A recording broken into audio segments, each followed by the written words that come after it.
2 weeks ago, I benched 160 kilograms at 16 years old. Whilst I've been only bench pressing for only a year. I started on like 90, max 100 kilograms. Yes, I was already kind of strong because I was doing calisthenics before that, but 60 kilograms in 1 year is, I think, absolutely insane. And in this video, I'll break down exactly how I did it. My workout program, the strategy, the mindset behind the workout program, also the most optimized bench technique that helped me blow up my bench by like 10 kilograms instantly when I started doing it. And it's also competition allowed. And also the small optimized details that made my bench press blow up so fast. So if you want to blow up your bench press, if you want to make exponential amount of progress, put this video on full screen and give it your full undivided attention.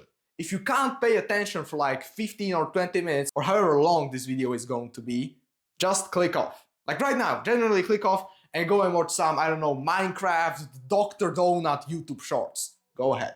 So yeah, let's get to it. I'm also going to give you like 2 workout programs. One, if you are a total beginner, if you are going from a 50 kilogram bench press to a 100 kilogram bench press or 110. And then the second workout program that is more specific, more optimized, that is gonna get you from the 100 or 110 kilogram bench press to the 160 kilogram bench press. And I'm still using a workout program really similar to this. And I think it will get me to the 200 kilogram bench press that I want to get to when I'm gonna be 17 years old. So the programs are going to consist of training 3 days per week. Don't get scared by benching 3 days a week, because only the first day is going to be an actual bench day. The workout that I'm going to give you will only take like, let's say 50 minutes up to an hour. But if you are like me and you train for an hour and a half, or I train for like 2 hours and maybe a bit more, I train like bench press and let's say pull-ups after that. So I can manage 2 things. The second workout day is going to be even shorter, and the third day is going to be like 2 exercises. So don't worry, it's not going to take that much of your time. So yeah, here you can see it in the beginner's workout program, and here you can see it in the advanced workout program. But before I'm going to give you the workout program explanations, I want you to actually walk away from watching this video with some useful knowledge. So you don't need to follow this exact training program. You can design your own workout program and apply it to your training days. So how should a day of your workout look like? There are 5 things that make a really good workout day. The first thing is the main movement. The main movement is the bench press, for you obviously. This advice can also be applied to other movements, let's say the pull-ups, the deadlifts, the squats, whatever, but I'm gonna only give you the bench press. So every single workout should start off with the main movement of bench press. You won't get better at benching if you go to the gym and you start off your workout program with like fucking lateral raises. No, you need to go and do the main movement, so the bench press. Then the second thing you do is a back off.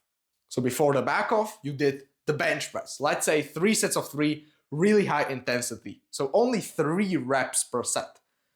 You did 9 reps in total, not regarding the warm-up. 9 reps is such a minuscule number of volume. That's why after that, you will do the back off. The back off consists of the same exercise, so the bench press, and around 1 or 2 sets with lower intensity, so you don't go to failure, and you higher the reps. So that also means that you decrease the weight. So let's say you did 3 sets of 3, and after that, you do 1 or 2 sets of 8 reps for the bench press, not to failure. Something that I want to mention briefly, when I talk about 3 sets of 3, 4 sets of 7 or whatever, the weight doesn't matter. The first 3 reps are probably going to be done, let's say for you to make it easy, with 100 kilograms. So let's say 100 kilograms, 1, 2, 3 reps. If the last rep is super difficult, you are obviously not gonna leave the 100 kilograms there and go and do that again for 3 reps. No, you decrease the weight. You make it like 92.5 kilograms. So you can hit it again to failure, but at the last rep. Now, after the main movement and the back off, you focus on your weaknesses. So you go and you do a weakness-based support exercise. If you don't know what support exercises are, those are exercises that are just not the main movement. So let's say a support exercise for bench press can be dips. It can be ring dips. That's an exercise that I will recommend you. It can be, if we go into weakness-based support exercises, it can be the spot-up press, where you go down and you don't touch your chest, you just go slightly above your chest and then you press up. We can have the band bench press. We can have the super paused bench press, so you just pause at the bottom for a bit longer, and these types of things. So what could be a weakness-based support exercise for you? There are only two weaknesses that I know of on the bench press. It's the upper part and the lower part. So if you struggle with the upper part, like me, a failed PR can look something like this. You go down, you go up, and then you just can't press it any further. Or if the bottom part is your weakness, it's like you go down, and then you just can't move it at all. Or you are just better at the bench press if you don't touch your chest. So let's say if you are only doing half reps, you are way stronger than if you went all the way down and all the way up. So if you are bad at the top part, that can be the band bench press, which is a bench press where you have some plates, but you also have a resistance band anchored to the bottom of the rack, so it makes the upper part harder, because the more the resistance band stretches, the more resistance it has. So this part is way easier than this part. So the fourth thing you do in your workout program, you can do either a movement-specific support exercise or a non-movement pattern-specific support exercise. So a movement pattern-specific support exercise could be, if you're not that stable on the bench press, it can be the Larson press. That is the form of bench press where you don't have your legs on the bench. Or just basically any other form of bench press. And a non-movement pattern specific support exercise is a support exercise where you recruit the same muscles, so chest, front delts and triceps, but it's not in the movement of the bench press. That can be the most optimal support exercise for that, the ring dips, or the dips, or the incline dumbbell bench press, or anything like that. And also the dumbbell bench press is a pretty good one. And then at the end of your workout, you do some isolations.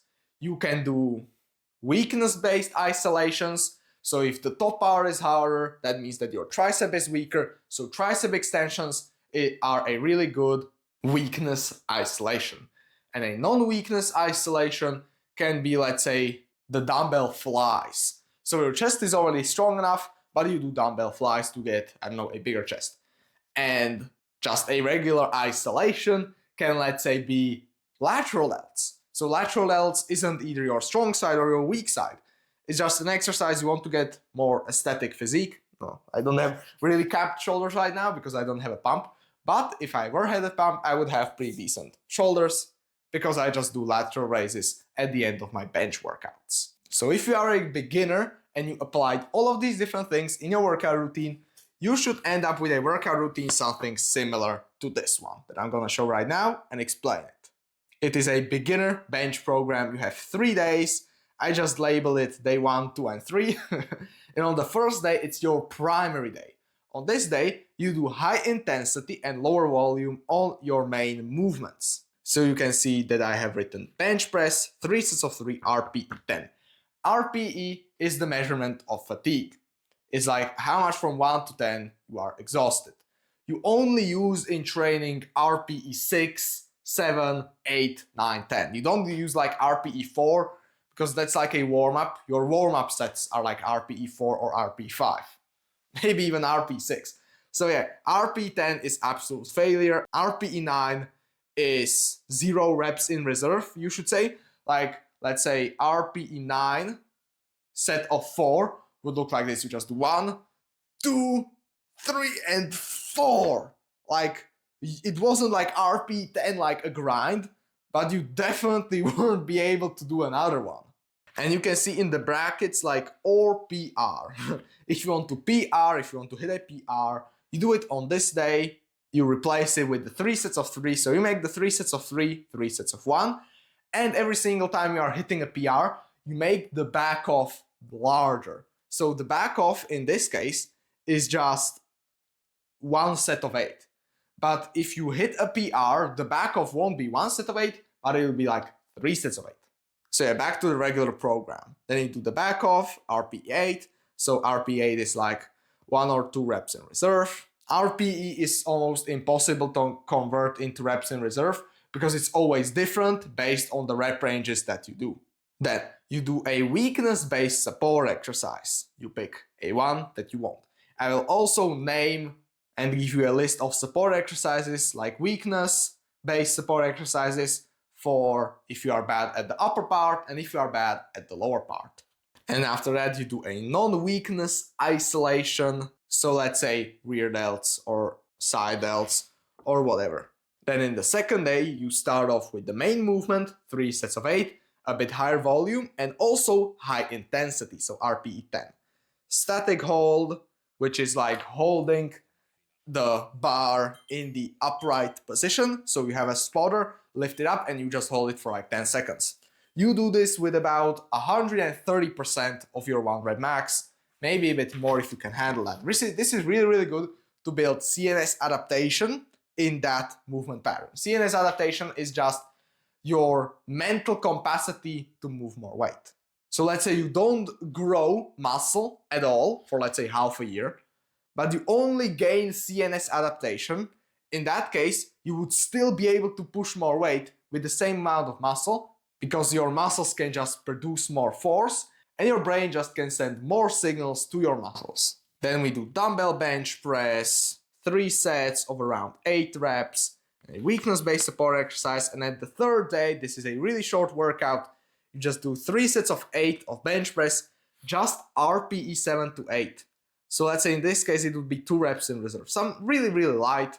And if you have really light RPE, that also means that your rest breaks are going to be shorter. I will also explain the rest breaks later in the video. Then you have ring dips, a really good exercise, RPE 8.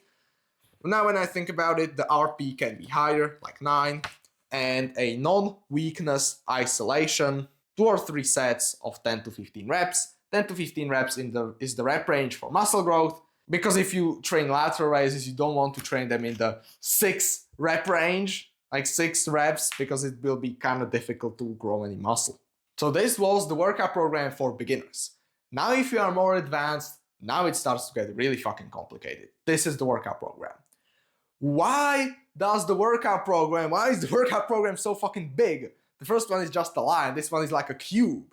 And why isn't it a weekly workout program, so like 7 days, but it is like a 5-week workout program? You have literally 5 weeks like this. It is because of something called periodization. Periodization is that you don't train exactly the same every single week, because that is not the most optimal way to gain strength. The most optimal way to gain strength is to have higher volume, higher intensity, lower intensity weeks in this exact way. So let's say if I were to summarize periodization is a really complicated topic. I explain it in detail in my paid program called Calisthenics School. It's like a 4-hour course on periodizing your training and stuff like that. So it's really complicated, but if I were to like grab the smallest piece of it that is the most useful for you, it'll be this form of periodization. It's called weekly undulating or block periodization. It is that the first week is focused more on muscle building. So it's high volume, low intensity. So you do way more reps. You, on the first day of the first week, you do 4 sets of 8. On the second week, you do 4 sets of 5. On the third week, you do 3 sets of 3. So the volume gets lower and lower and lower. So the amount of reps you do in a workout gets lower and lower and lower. Whilst the RPE, the intensity, goes higher and higher and higher. So you can see that the first day of the first week is like RPE 7, 8, 9 maybe. Week 2 is like more RPE 8, also RPE 9. And week 3 is like RPE 10 on almost every single set. So this is what is happening in the first 3 weeks. Volume is getting lower and lower and lower. The volume is the total amount of reps that you do in a set workout session, and intensity gets higher and higher and higher in the first 3 weeks. Then in the 4th week is a deload week. So in the 3rd week you pushed really, really hard. So your CNS, your central nervous system, is kind of fatigued. Not your muscles. Your muscles can recover faster than your central nervous system. So you take a week of deload. You still train, but you train only like 2 times a week, and you train, let's say, just the bench press, as you can see, 4 sets of 8, RP7, pretty light. Just do not like forget the movement of the bench press. And why do you deload? You deload so you can hit a PR on week 5. So week 5 is also low volume, high intensity, almost exactly the same as week 3 actually, but you also do a PR.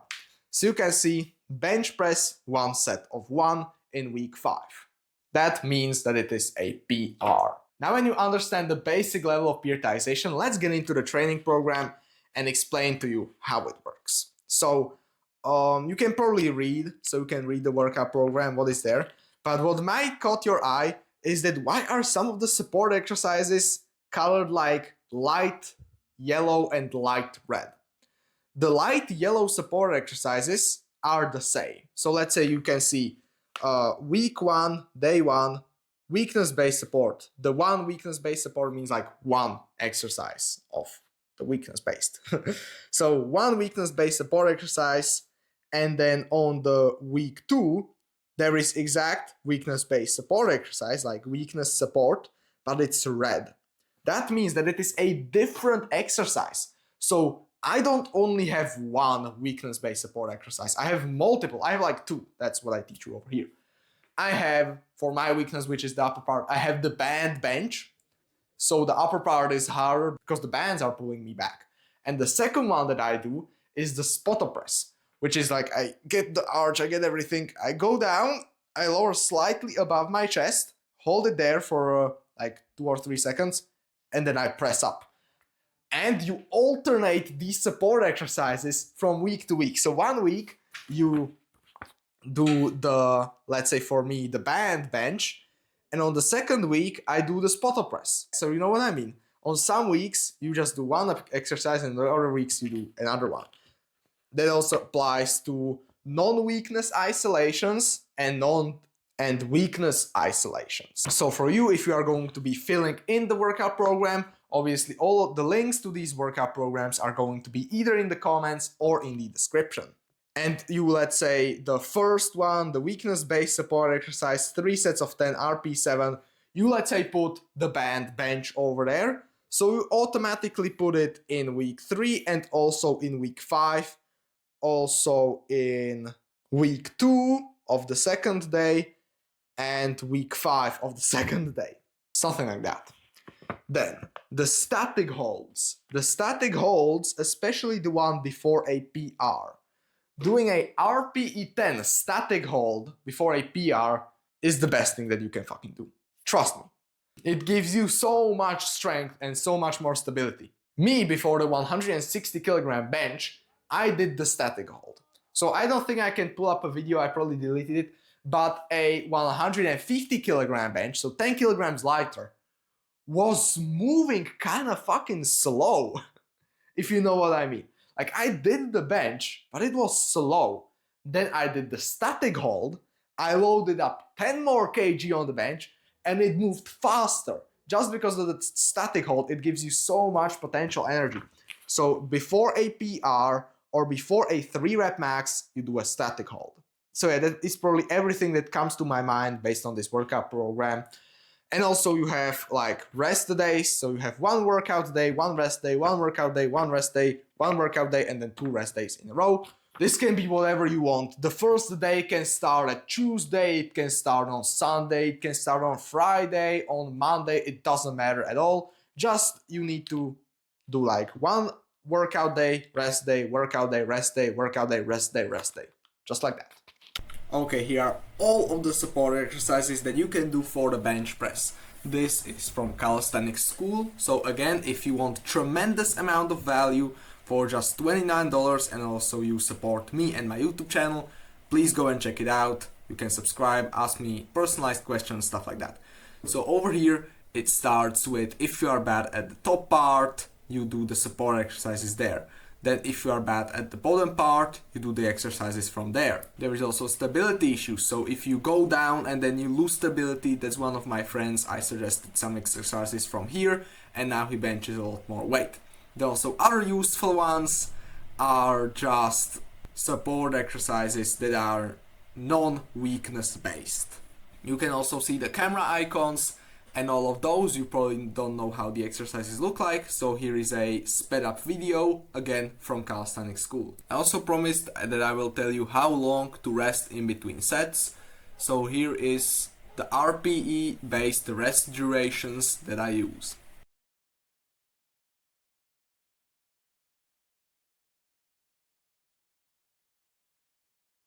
Okay, now let me teach you my setup on the bench press, which I found out that it's quite good because I bench the most out of probably anyone I know. So, you lie back like this, you press your shoulder blades together, even if you have a rack like this, press them together, and then you press yourself back like this, then you grab the bar, like that, you walk back with your feet, try to get the biggest arch possible, and then whilst keeping tension in your feet and whilst pressing yourself forward, you lightly put your ass down on the bench. Then first you lift the bar off, set your ass down, then whilst going down you try to puff your chest up as much as possible. So let's say your arch isn't that big, it's like this. Whilst you go down, whilst keeping your ass on the bench, you push your legs, let's say like this. You're trying to leg extend yourself and push your chest up. And when you are pressing up, still keep your chest up, don't do this. Like that. Because what this will cause, it will cause all of the pressure to go from your shoulder blades, which is good when the pressure is holding your shoulder blades, it will go to like your mid-back. And that will cause some pain. Now let me show you my grip width. I always recommend choosing a wider grip. When you are benching with a narrower grip from now, just try to increase it slightly month by month. My grip started at this. And now my grip is middle finger to index finger on the grip rings. And I always try to twist the bar a little bit like this whilst going down and up. So when I'm going down, this keeps your elbows close to your body and prevents them from flaring up. So your elbows are down. You even try to do, subtly trying to do this with the bar. It's like a little bit of a skull crusher. And when you go down, you press up, and it's okay. Try to first keep your elbows close to each other. But when you get to around here, it's okay to flare them out. Because what that will do, when you were going down, it requires a lot of tension from your lower chest and from the muscles that require this movement. But when you flare your elbows out at the end, it kind of switches the muscles that are activating, and that will give you more strength. It is like doing wide grip push-ups, and then when you can't anymore, if you switch your grip immediately, you can pump out 5 more.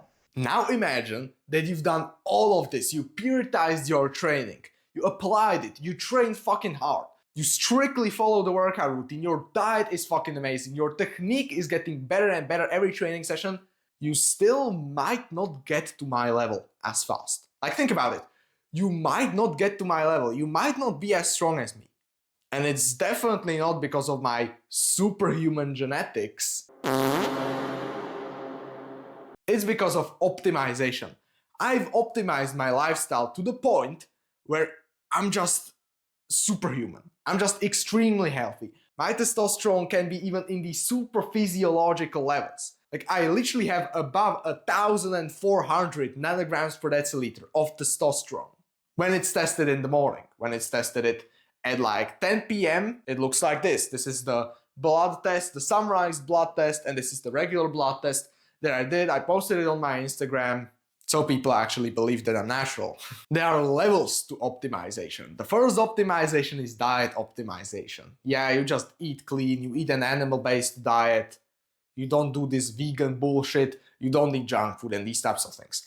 The second level of optimization is sleep optimization. Then you have testosterone optimization, because those two go hand in hand. Then you have lifestyle optimization.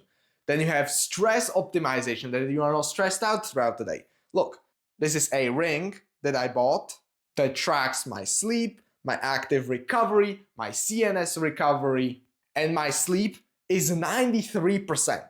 93 or maybe a bit more sleep efficiency.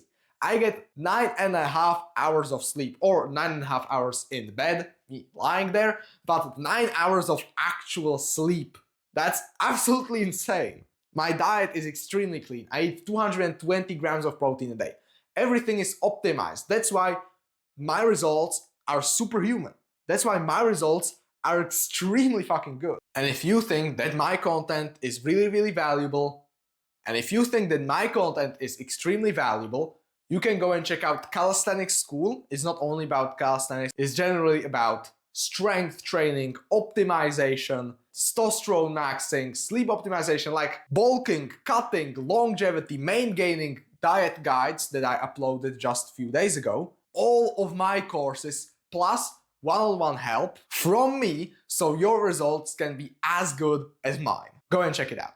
But if you want some more free stuff to watch, over here you can watch my full testosterone guide, over here you can watch my full sleep guide, and over here is a video on how I outperformed 99% of calisthenics athletes.